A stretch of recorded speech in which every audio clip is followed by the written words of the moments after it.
राजगढ़ गांव के चौधरी परिवार का नाम पूरे गांव में सम्मान और आदर से लिया जाता था। इस परिवार के मुखिया राम सिंह चौधरी अपने दोनों बेटे अर्जुन, मोहित और अपनी दोनों बहुओं के साथ रहते थे। राम सिंह अपनी मेहनत और ईमानदारी के लिए जाने जाते थे। अब राम सिंह जी की उम्र काफी हो गई थी, तो उनकी खेती और व्यापार उनके दोनों बेटे ही संभालते थे। अर्जुन बहुत ही मेहनती था और वो अपने पिता की पूरी खेती अकेले ही संभाल लेता था। वहीं मोहित आलसी था और कोई भी काम नहीं करना चाहता था। एक दिन अर्जुन जब घर से बाहर काम पर जा रहा था, तो राम सिंह जी ने उससे पूछा, अर्जुन बेटा, खेतों की हालत कैसी है? इस बार पानी की कमी तो नहीं है? पिताजी, सब ठीक है। मैं आज ही पानी की व्यवस्था करने जा रहा हूं, आप चिंता न करें। मुझे तुम पर भरोसा है बेटा, तुम हमेशा मेरी उम्मीदों पर खरे उतरे हो। मोहित वहीं पास खड़ा होकर ये सब सुन रहा था।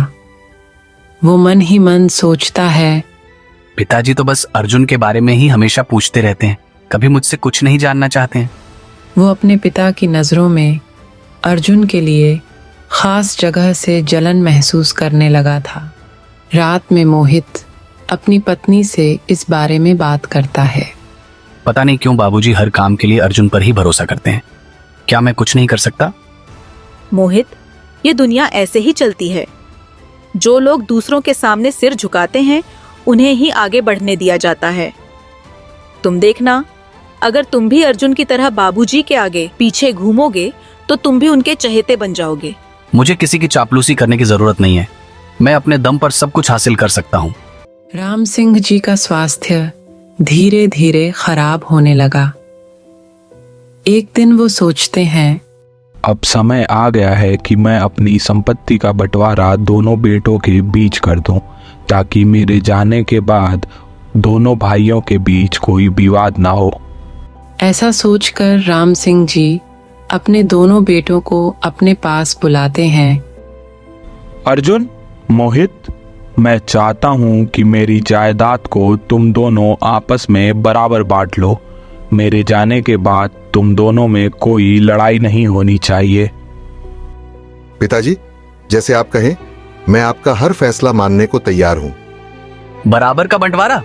लेकिन बाबूजी, मैंने भी तो मेहनत की है। फिर अर्जुन को हवेली और बड़े खेत क्यों मिलेंगे?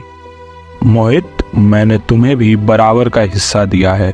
मेरे हिसाब से यही सही है। तुम्हें सब्र करना चाहिए। सब्र? हमेशा से अर्जुन के ही हिस्से में ज्यादा आता है, अब और नहीं। एक तरफ मोहित बंटवारे को लेकर वैसे ही परेशान था, वहीं दूसरी ओर स्वाति ने मोहित को और भड़काना शुरू कर दिया, जिसकी वजह से मोहित को लगने लगा कि अर्जुन के पास सारी जायदाद चली जाएगी और उन्हें कुछ नहीं मिलेगा। मोहित, अब वक्त आ गया है कि तुम अर्जुन से वो सब कुछ छीन लो जो तुम्हारा हक है। पर कैसे? बाबूजी ने सब कुछ पहले ही बांट दिया है। तुम्हें अर्जुन को रास्ते से हटाना होगा। इसके लिए तुम्हें जो भी रास्ता अपनाना पड़े वो अपनाओ। तुम्हें उससे जीतना ही होगा, वरना वो लोग अमीर हो जाएंगे और हम गरीब। मोहित और स्वाति ने अर्जुन के खिलाफ साजिशें बुननी शुरू कर दी।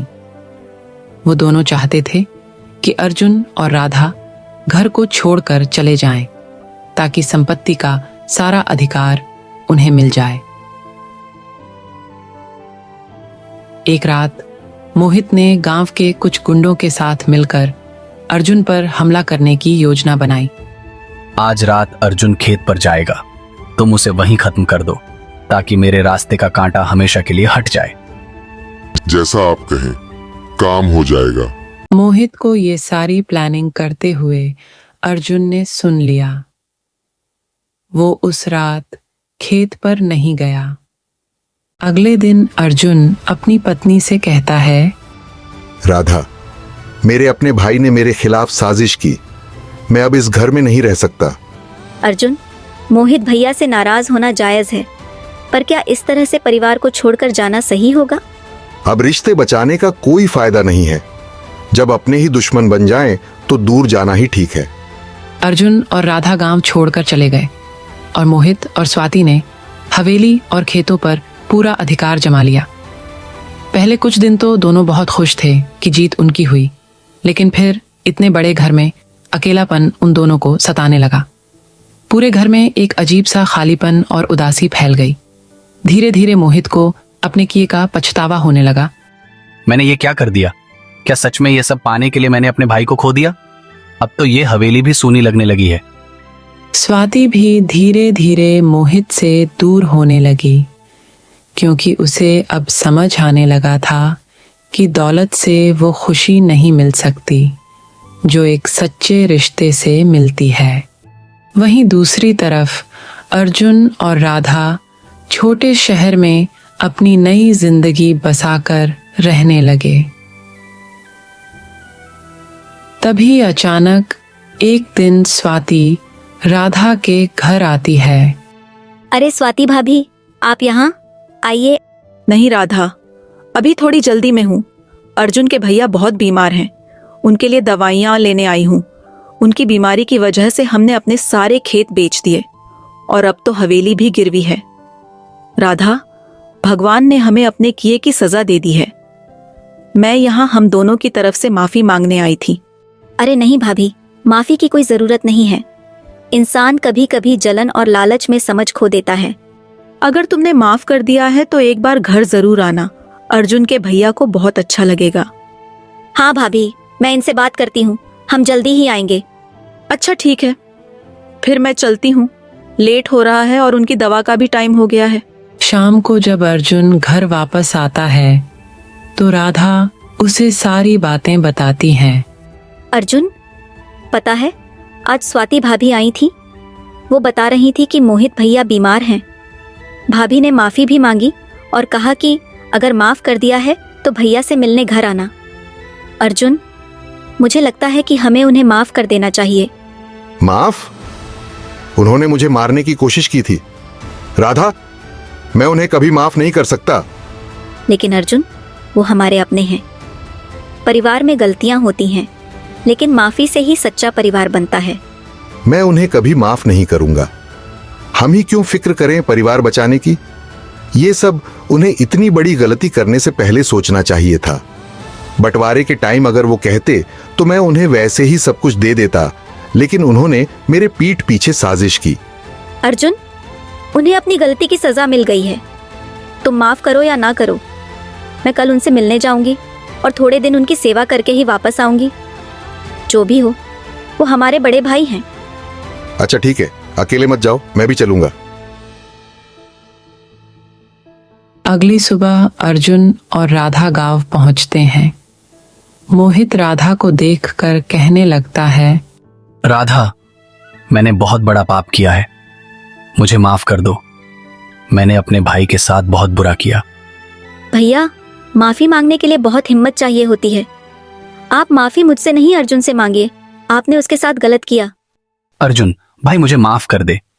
मैं धन की लालच में अंधा हो गया था, मुझसे बहुत बड़ी गलती हो गई। प्लीज मुझे माफ कर दे भाई।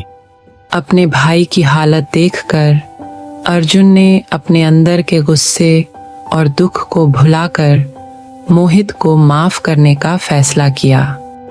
भैया, मैंने आपको माफ कर दिया। राधा ने एकदम सही कहा। माफी मांगने के लिए बहुत हिम्मत चाहिए। हम भाई हैं और भाइयों के बीच हमेशा प्यार ही होना चाहिए। इस माफी के साथ ही दोनों भाइयों ने मिलकर फिर से अपने परिवार और संपत्ति को संवारने का फैसला किया। समय के साथ अर्जुन और मोहित ने फिर से अपने खेतों और हवेली को वापस हासिल कर लिया। परिवार की कड़वाहटें दूर हो चुकी थीं और अब उनके बीच एक नई समझ और अपनापन था। कहानी की सीख: हमें कभी भी अपने परिजनों और रिश्तेदारों से नहीं लड़ना चाहिए और ना ही कभी किसी के लिए गलत सोच रखनी चाहिए। गलत कर्म और गलत सोच का परिणाम हमेशा गलत ही होता है।